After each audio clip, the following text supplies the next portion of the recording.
Welcome, welcome.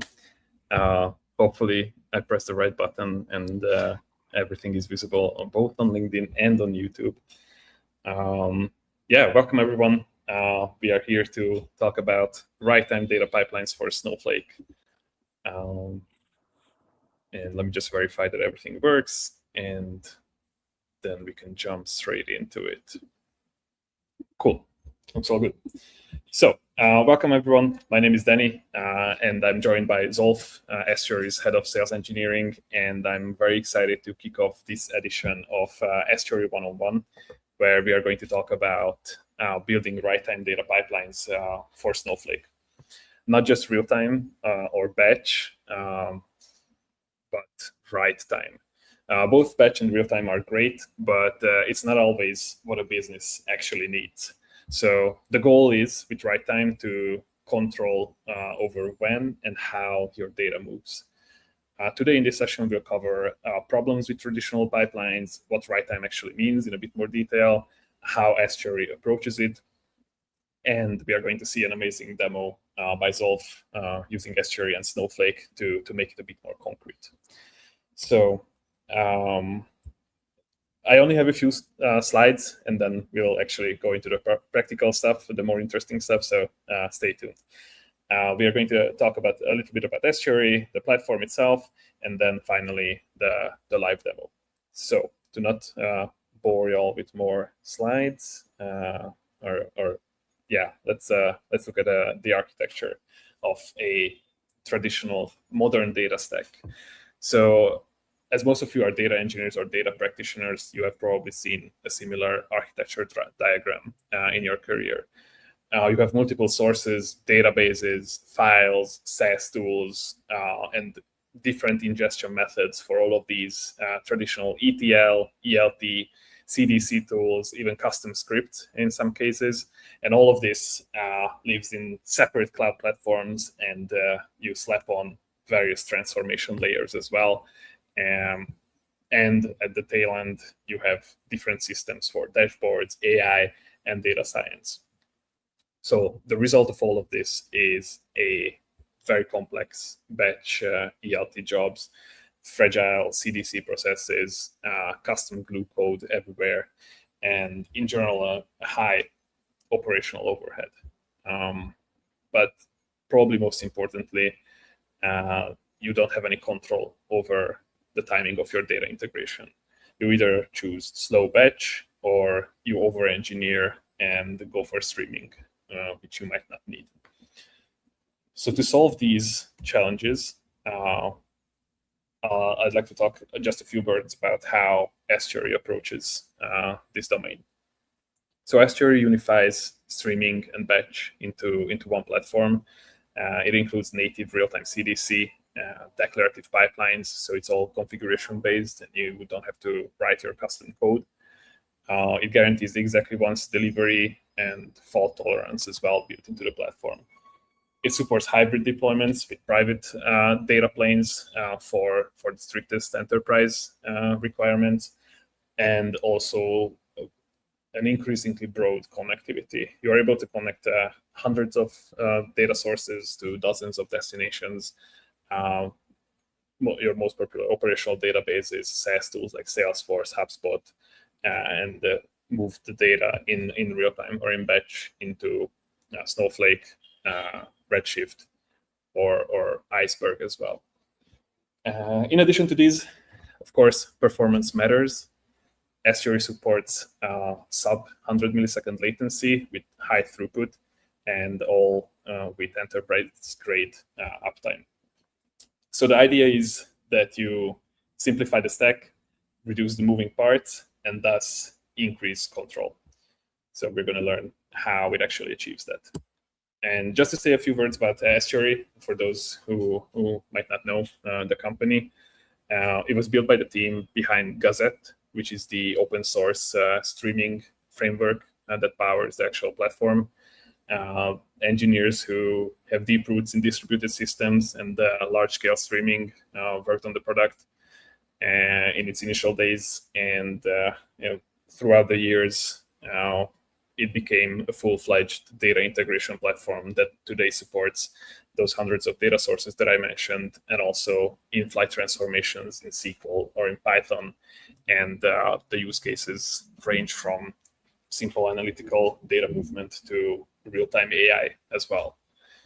I mentioned write time a few times already, which is kind of a new term in the industry. So I created a dedicated slide for it. And in a sense, write time means that your business should be using data when it actually provides value. Historically, it's been a big trade-off between real-time data integration and batch data integration, and there was no way to actually flexibly move between the two as you needed. Write time is all about control. So you are able to ingest data in less than a second in a streaming way when you need it. But when you don't, you can just flip the switch and let the platform integrate whatever data source you want every hour, every day, with the same exactly once guarantees and platform features like easy backfills and the replayability. All in your cloud, all on your cadence. That's the summary of the write time data architecture. So with that said, I'd like to hand it over to Zulf, who will talk a little bit more about the technical aspects of the platform. And Zulf, you're muted. Thank you very much. I always keep on doing that. I never learn. But no, thank you very much, Dani. That was a great explanation. I'm loving the slide as well that explains write time data. Hopefully, I can take it a bit further. So if we can move to the next slide, I'll explain Estuary's architecture. And this is very different from a lot of vendors out there. You know, Dani showed you a great example of the typical traditional landscape that we see, where there is a trade-off between, you know, doing things like change data capture and batch jobs. Sometimes it's, you know, multiple vendors. You try to stick with one vendor, but it could be multiple tools. So it can get kind of, shall we say, like spaghetti junction, depending on what those data integration needs are, right? But with Estuary, as Dani mentioned, we have, you know, streaming, change data capture, batch within a single platform. And as we'll see in the demo, which I'll try to spend a lot of time on, we'll see the options that we have for certain connectors that we may want to capture or deliver into. But let's talk about the architecture. There's three main components here: the capture, the collections, the bit in the middle, where we can also do transformations, and the materialize. So the capture, as the name suggests, it will sit there and it will look for any transactions that's committed to the database. Now, as I stated earlier on, you'll have options of when you want to capture that data. As Dani mentioned, we're all about write time. Does it want to be real time? Does it want to be batch? You'll have options in that. So let's take real time, for example. And there's benefits for having real time, especially when we talk about databases, right? So with databases, a lot of them are key to the organizational's upkeep and daily operations. Now, any downtime associated with that database could be costly for the business. So DBAs are very kind of anxious when you start putting requests to get data out of that source database, whether it be for reporting, analytics, or AI, right? So change data capture, what does that offer you? What does that give you benefits of? Firstly, we're streaming changes we're streaming data as they change, as they occur in the source, as soon as that's committed to the database. It's polling the logs, the wall in Postgres case, or the redo logs in Oracle, or the T logs within SQL Service case, right?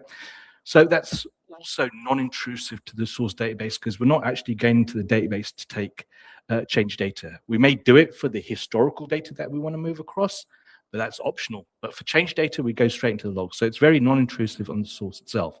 So let's take that as an example. As soon as data is committed into the database, and written into the logs, we will capture that data, and then we'll persist it into cloud storage. And we always recommend that the cloud storage be on your environment, so you control that data. You can put your own security policies, but more importantly, your own retention policies. And I'll come back to that point about having a retention policy within collections. But also at this point, we can also perform in-streaming transformations. So we support SQLite, TypeScript, and Python to perform your transformations. This can be low-level transformations like data type changes, or high-level transformations where you might want to do some computation or merge two tables together. Now, once data is into a collection, your materialize, the last component there on the right-hand side, will continue poll for incoming transactions into the collection. So again, this is within Estuary's framework in real time. We're not waiting for files to batch up or anything like that within collections. As soon as data resides in collections, the materialize will pick that up and output that into a destination of your choice. In our case, this is going to be Snowflake. And there are options which I'll show you in Snowflake what we can do. So end to end, we can stream that data. Now, talking about write time, what we offer here is not necessarily doing real time all the way or batch all the way. As Dani mentioned, you can have control on how you want to pick up that data or how you want to deliver that data. So we spoke about real time being beneficial on technologies like Postgres databases, RDBMSs, but necessarily on the target. Once you capture that in real time, do we want to stream that into real time? Now in Snowflake, we could do. We can leverage streaming technologies within Snowflake. Majority of the time, if it's for analytics and you don't want to do necessarily real time, you can do incremental batches or micro batches. You can schedule the jobs to go target, every 15 minutes, every half an hour, every hour, whatever makes sense to you. So again, you're having control about when you want to deliver. We may want to capture in real time because there's benefits, but we may want to output that in micro batch jobs as well. So it's giving you that control about how you control that data movement. Let's move on to the next slide. So let's talk about deployment options. So we have 3 different deployment options. The public is our SaaS offering. It's where Estuary will control 2 parts of this equation, the control plane and the data plane. And just to give you a bit more visibility in what they are. The control plane is the UI that you'll log into and you'll do your data pipe creations, you'll do your monitoring, basically managing the whole Estuary ecosystem. The next component is your data plane. And this is where data is processed. So within the SaaS framework, the public framework, Estuary controls the whole environment, including the data planes. And we have several data planes. We have data planes in several different data centers across the US and the EU as well. Now, if there was a reason whereby you may require a dedicated data plane, maybe for HIPAA compliance, regulatory compliance, maybe you want to have a dedicated data plane on the vendor of your choice or the region of your choice, then we have 2 additional options. We have the private deployment and the bring your own cloud or BYOC deployments. This is where we will give you your own dedicated data plane where data processing's done on the cloud vendor of your choice and the region of your choice. Now, the difference between private and bring your own cloud is who spins up that VPC that's going to be dedicated for your data plane. With private, that will be Estuary, so we incur the costs, but we will give you the access and grants so you can actually use that to process your data. Bring your own cloud is where you'll have their own resources. So you'll spin up, if we take AWS, for example, an empty account, we will deploy our code and we will manage that for you as Estuary, as an organization. But the resources will be your own resources. So again, all of these options, just to emphasize, is going to be a managed service where Estuary looks after it. It's whether you wanted a dedicated data plane and who spins up that data plane for you. Let's go to the next slide, please. And Dani mentioned, one of our great strengths is that we have a lot of connectors. And so I think we're around 225 connectors, definitely 200 plus different connectors. And these range across all different kind of applications. SaaS, databases is a key one, as I mentioned. There's HR applications, financial applications, marketing applications. There's a whole range. So I'd encourage you, if you're interested and you want to make sure we support you, we have a dedicated website where you can actually check connectors that we do support, and we have documentation around that so you can see what exactly Estuary supports and what's required in order to capture data from that, whether it's real time or in batch. Next slide, please. Right, let's talk about the demo, which we're going to be doing very shortly. So as part of this demo, I'm going to show you Postgres as a source. And we'll look at kind of the options that we have for Postgres as well. And we'll take that data. We've got some examples where, I'll show you some batch data that's gone through and also some change data as well. And we're going to be putting that into Snowflake. And again, showing you, emphasizing on Snowflake, what kind of options we have to support it, data integration to Snowflake, and why that makes sense.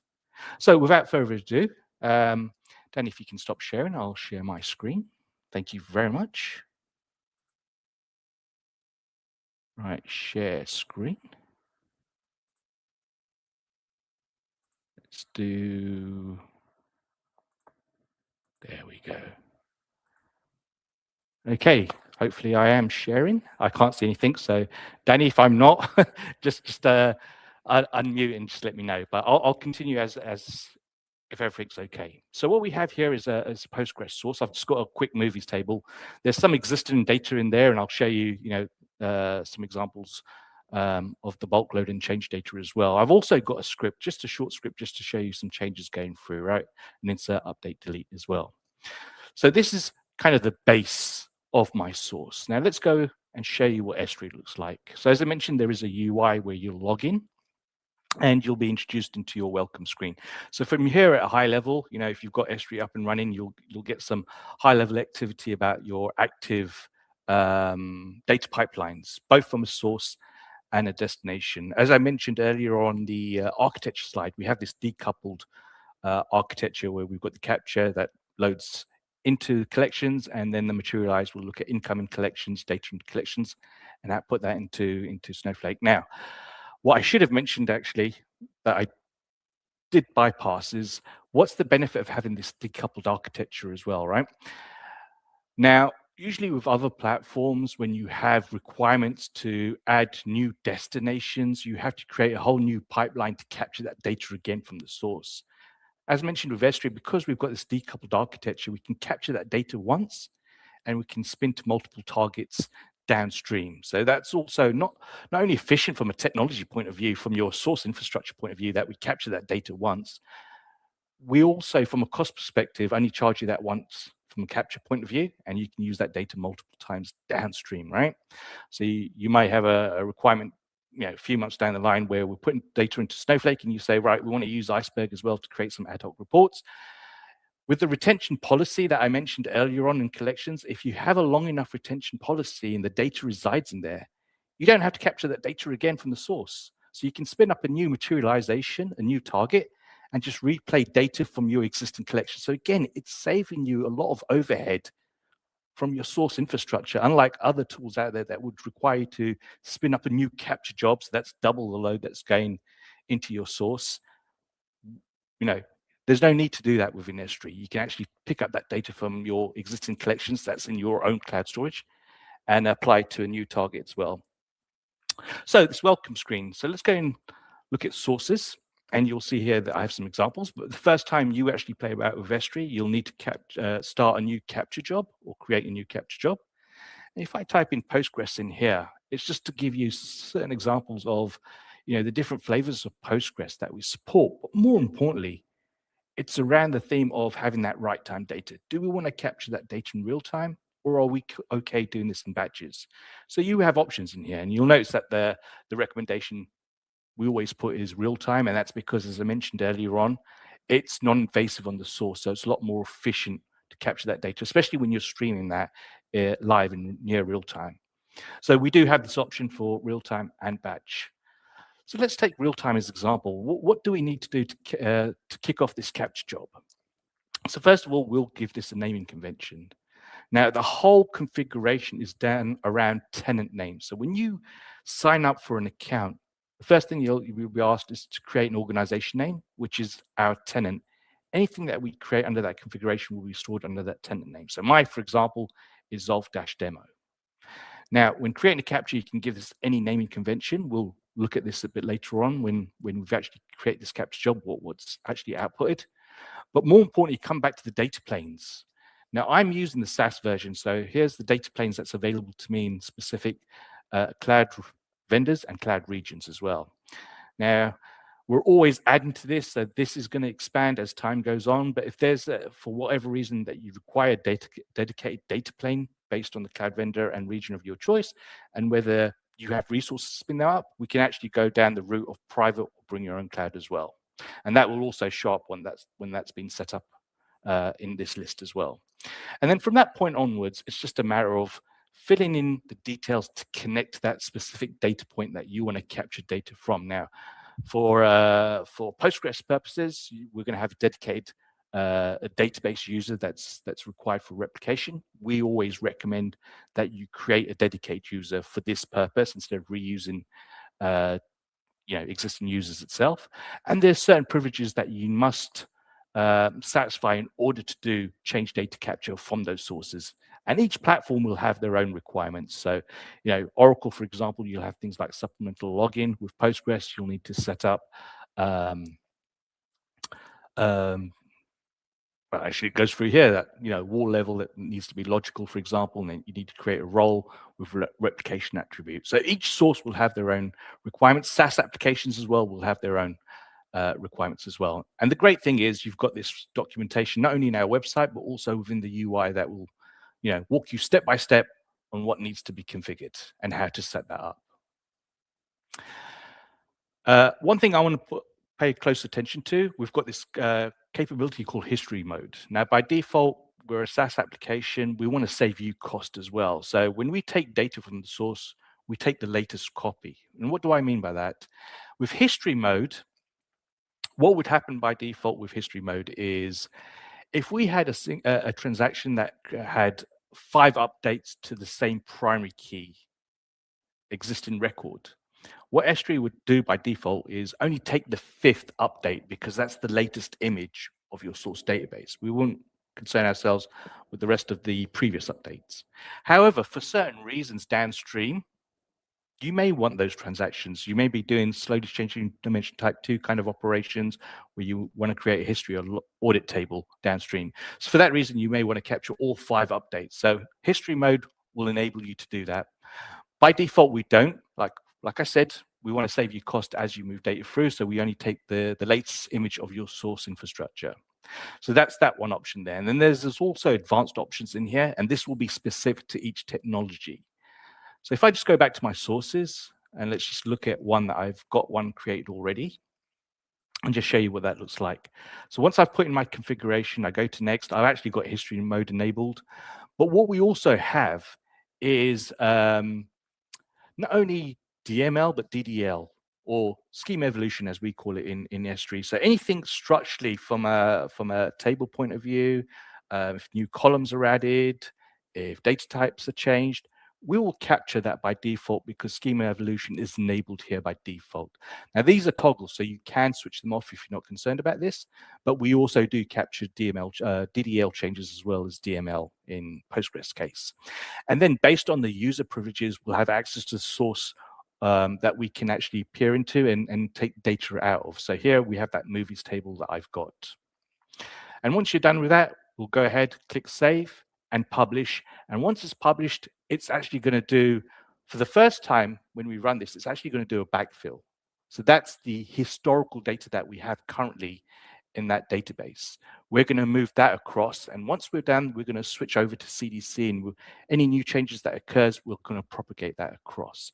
So you can see here at a quick glance, there is some metrics in here as well. So just before this webinar started, I do my quick testing and making sure data goes through okay, and we'll look at that in a minute. So just a quick glance, I can look at that. I can log into that capture job and get more information from here as well. So as I mentioned, we can see the volume of data, the number of rows that we've moved across. You can see there's 12. I'll explain that a bit later on downstream. But we've also got tabs in here to give us notifications if there's any alerts that happened. I've got one that's historical in here. Looking at the spec of this capture job. Any history, change configurations that's been done. We keep a history log in here. And we can also peer into the logs. So what's Estuary doing in real time in the background? So we got access to these logs. If there's errors, first port of call for troubleshooting was we look at the error here and seeing what's gone wrong. Okay, so that's the capture job. As I said, once we start capturing transactions, we'll put that into collections into your cloud storage. So in here, we'll create a collection for every table or resource or whatever the source is. and we will create a collection for each table. So we've got here the naming convention. So that's our tenant name. That's the name I've given my capture job. That's the schema name. So by default, we've picked up the schema name from source and the table name as well. So again, within the collections, I can also peer into and get more insights about the data that we've captured. We can also view the data in here as well. So I can see from this record, okay, we've got that record in here, ID 4. More importantly, in here as well, we've got more information about the task when it was captured, what's writing to it. So I can see the capture job that's writing to this, and I can also see the materialization job. Now, first time you create this, as we go step by step, you won't see the target. Let's take it in theory, the destination hasn't been created. But this gives you kind of like more of like a data lineage kind of information about what capture job is populating this data and what materialization job is reading this data and populating the target.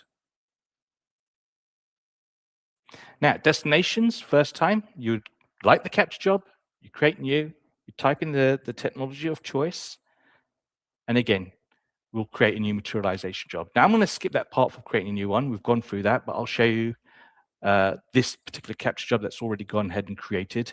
And like the capture, you're giving this a naming convention. You're going to specify the data plane that you want to execute this against. You're going to put in your credentials. And I'll point your attention into here. So we're going to give it a database name, the schema name that we want to go across.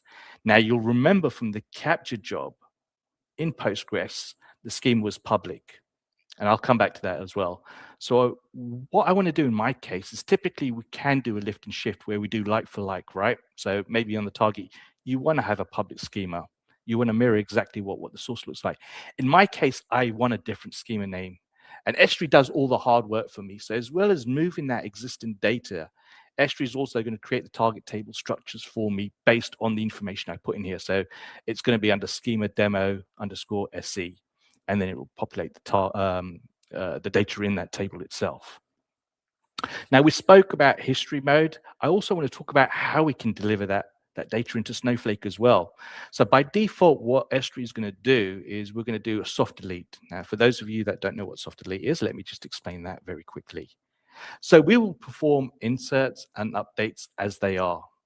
An insert will go in, an update will update that record. However, when it comes to a delete operation, we will catch that delete operation from source, but as we deliver that into Snowflake and we don't enable anything extra in here, with the delete operation in Snowflake, we won't physically delete that record. We will add additional metadata columns, things like the op type, the timestamp, and we'll just say this record was marked for deletion, but the record still exists in the source. Now, if you do want a like-for-like mirror copy of your source, hard deletes, if enabled, will physically delete that record as well on the target. So that's two options that you have here. Soft deletes by default, hard deletes if you want a mirror copy. And I'm going to take that a bit further in the next couple of minutes as well. I'll explain a third option that you can do downstream.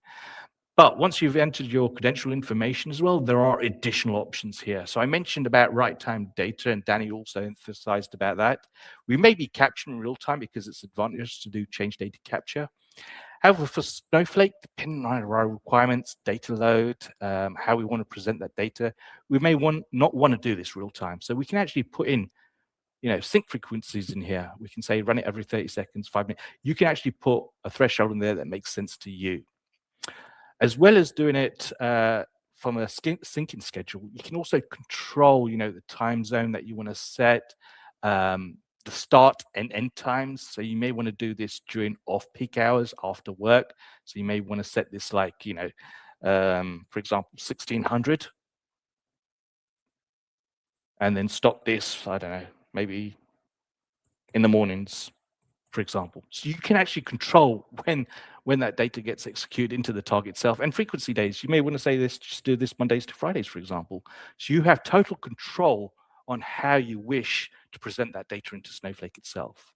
If you're using dbt, there might be a transformation you want to trigger downstream. You can actually integrate that into your pipeline in here by putting the necessary details for dbt cloud to trigger that job off. And again, we're going to enhance this in the coming releases of Estuary as well. When we update that, there will be other options in here and other solutions that you can integrate with, like, for example, Coalesce. And then again, we'll come here. I want to mention this point here. So you remember I mentioned about schema names earlier on. I want to go to a different schema name. So default option here is mirror schemas. As I mentioned, most of our clients do want a like-for-like copy. However, there are certain instances where you may want to have a different schema name downstream. So I've had to change this, and I'm actually specifying use table names only. So once this is selected, it's going to look at the schema name that I've given in my configuration here. So what you'll see downstream is a new schema. So I just wanted to point your attention to that as well, because by default, you'll see mirror schema, which will create like for like. And if I'd left it for like, it would create a schema in public. And then I will go ahead and within the materialize, I'll say, these are the collections I want to add. So again, you can be very selective here. You can say capture everything, but I'll only use certain tables. Maybe you've got different requirements downstream, maybe 2 different databases of Snowflake. As I mentioned, you can capture once, use multiple streams downstream. So you can say, well, half of these collections will go into database 1, the other half can go to database 2, for example. Or at the same time, you can do a mirrored copy of your table and a history version of your table where we've got all records, regardless, deletes or updates. So here I've specified, if I cancel this, I've specified the movies table in here. You can see it. You've also got options to publish additional columns. So there's a lot of metadata that we capture on the source. Now, as I mentioned, by default, we're going to be doing soft delete. So we've got things like op, so we can see the original op type. And we'll also have flow publish at, which will give it a timestamp as well. And then we go ahead and say save and publish. And that will also start kicking off another job that starts reading the incoming data and collections and outputs that into the target. So we can see we've got 12 records that we've propagated to Snowflake.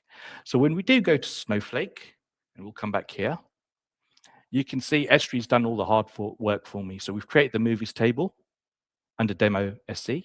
Now it's also done a backfill. I mentioned the first time you run this, it does a backfill. So I can see here within my timestamp, just earlier on, just before we started, I wanted to do the backfill. So you can see at 4:05 p.m. UK time, there was 10 records that was done as a batch job. So you can see that here. Now, after that batch job, just to make sure the demo works, there's nothing like a live demo when things go wrong, right? So you want to always make sure things work. So I actually created a new record. And you can see the timestamp here is slightly different. So that was just to check replication was working. In fact, there was two operations I did perform, and you can see here the op type here is different here. So all these C's indicates insert, a U will indicate an update. So just to show you what that actually looked like on my source when I was doing this is my change data capture script. So that's the bulk data. So change data, I entered a new primary ID 11, which was Black Panther. I did update that. So I updated the naming. And just to show this exercise, I'm actually going to perform a delete as well on that same record. So let's go ahead and execute that query as we talk, right? So that's the reason why you see 11 records, but 12 operations that occurred, because it was originally an insert and then I updated it as well. So that's why we saw a different number compared to the number of records. So that's just to illustrate there was more operations that was captured. So that's changed. If I go back into my source and I execute the script, that should change now. And that record ID of 11 has disappeared from the source. So let's go back into Snowflake. And as I said earlier on, by default, what we do is soft deletes, right? So we haven't physically deleted that record, but now we've marked it that it was marked for deletion. Now, if we wanted to change this behavior, we could have done hard deletes. Now, before I just sign off, I just wanted to go back to Estuary and mention that there was a third option, right? So let's go back into our configuration. And let's scroll down a bit. So we looked at the columns, but here, Delta updates. This is important as well.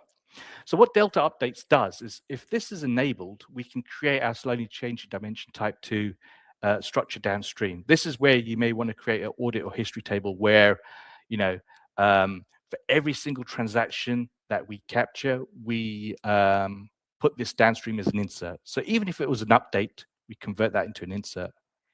Even if we see a delete, we convert that into an insert. So you will have a record for every single transaction that occurs.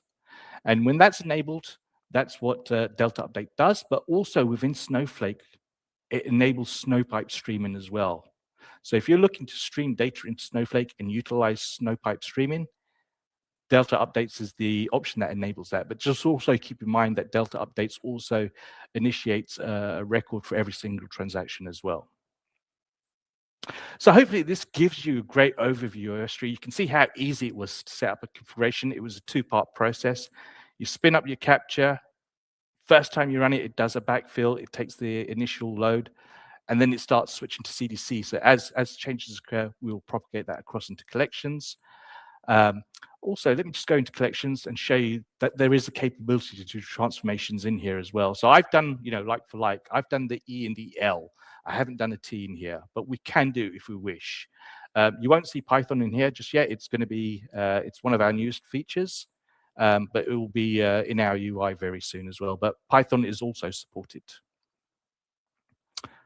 So I'm going to stop sharing now. Dani, I'm going to hand it back to you so we can close this off and answer any questions that we have as well. All right. Thank you so much. That was an amazing demo, as usual. Thank you very much. Yeah, we can dedicate the rest of the time to any questions that anybody might have. So feel free to write it either on LinkedIn or YouTube or wherever you are. And also, I'm going to share this screen meanwhile, so people know where to reach out to us in case any of that seemed interesting. I would love to highlight the Slack channel that we have at the bottom. That's our community Slack. We have more than 1,500 people, I think, by now in there. So if you want to join that community, that's where Estuary folks are the most active, and 1,700 plus. Wow. So yeah, that's where we are the most active. And if you have any questions, somebody from the team can immediately answer it. So yeah, I'm going to wait a few seconds for any questions that might pop up. So I've seen one question that's popped up. Somebody's asking their current solution, when they have new target requirements, they have to create a new data pipeline, which means creating a new capture on that same source. Is that the same for Estuary? Okay, good question. So just to reiterate, with Estuary's architecture, we have something what we call decoupled architecture.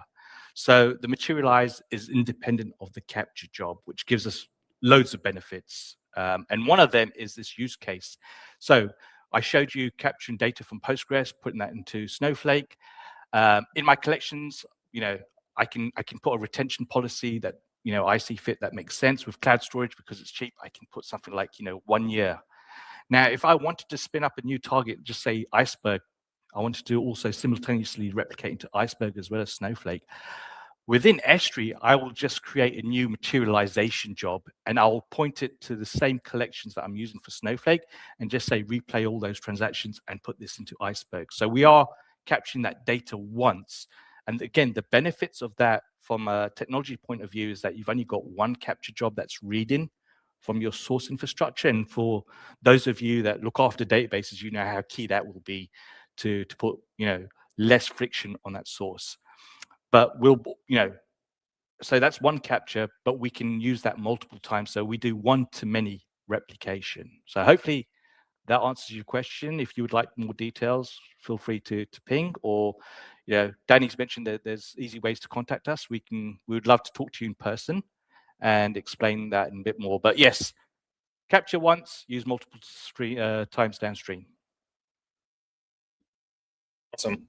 And I saw another question come in about change data capture and how it is different from running a batch SQL query every hour or so. Zulf, would you answer that as well?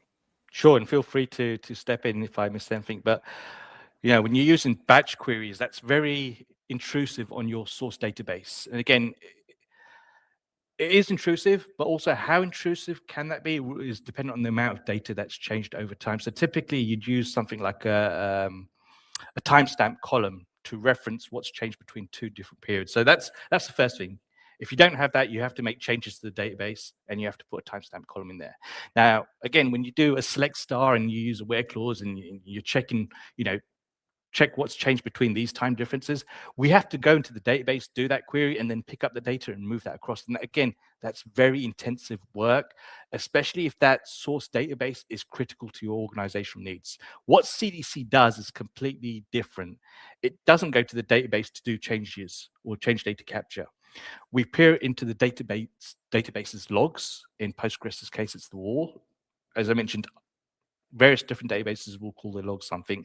Oracle call theirs redo logs. IBM call them journals. But the point is, changes are recorded in those logs, and that's what Estuary is looking at.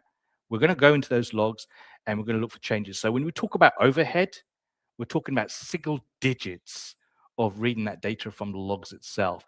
And the benefit you're getting is as soon as something changes, it's committed in the database, that's the time that we will pick it up and replicate that across. So again, from an total infrastructure overhead point of view, it's still very light. So hopefully that answers. Dani, anything to add? Anything I might have missed? No, I think that was a perfect summary of how we do CDC, or how CDC is different. Cool. And I think there was another question that I think you touched on briefly, but maybe it's worth reiterating on how Estuary supports deletes, soft deletes, and hard deletes out of the box, and how are those actually applied on the Snowflake side? Yeah, great question. So by default, we do soft deletes, as I mentioned. And again, just to recap what that is when we see a delete operation on the source, we don't physically delete that in Snowflake. By default, there's 2 additional columns that we do add to give more details about it. One of them is the op type. So, we do mark it to say it was deleted operation, and this is a timestamp, so it was marked for deletion, which is great. However, if you want a mirror copy of your source, so you don't want to see the actual delete operation there, you want to replicate the deletes, there is an option in the materialization job to say hard deletes. Now, as soon as that's checked, and again, you can control the columns that you wish to add. So, you can get rid of the op type column, for example. You can get rid of the flow publish at the timestamp column, and then you'll have your exact copy of the source as well. In fact, from an Estuary's point of view, there might be one additional column that's mandatory, and that's what we need, like most tools. But by default, from an operational point of view, delete, you won't see that. So hard deletes actually will physically delete that operation downstream. But the great thing with Snowflake as well, you've got this additional option, which is very efficient or cost-effective way of moving data into Snowflake, which is the Snowpipe streaming capability. But that's utilizing Delta updates option, which I think it was the last part that I touched on that. Now, again, that's very cost efficient, but what you've got to remember with that data point is as soon as that's enabled, what we're doing is we're creating an insert for every single transaction, which again is good. And it's a lot more efficient from a Snowflake point of view, but then you don't have an exact copy of what your source looks like. There has to be some manual intervention to actually get what the latest record is. But again, I've seen that happen as well. A lot of customers are happy with that. They just need to do some manual interventions downstream. So the great thing about Estuary is that you have a choice. The other benefit you get from Estuary is that it doesn't have to be all, one or nothing. Like I said, we've got that capability where you capture that data once, and a lot of our customers will actually create 2 separate destinations or 2 materialization jobs. One is an exact mirror copy of their source for reporting, so they've got an exact copy there.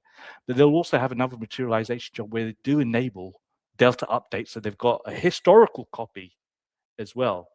And the benefit is you're not having 2 capture jobs on that source. So, sorry, long-winded to answer the question, but hopefully that makes the point.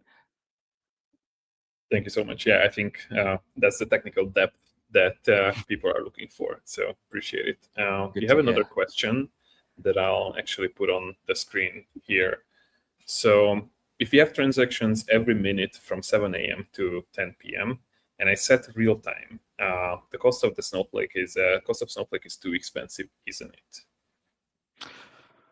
it? Depends.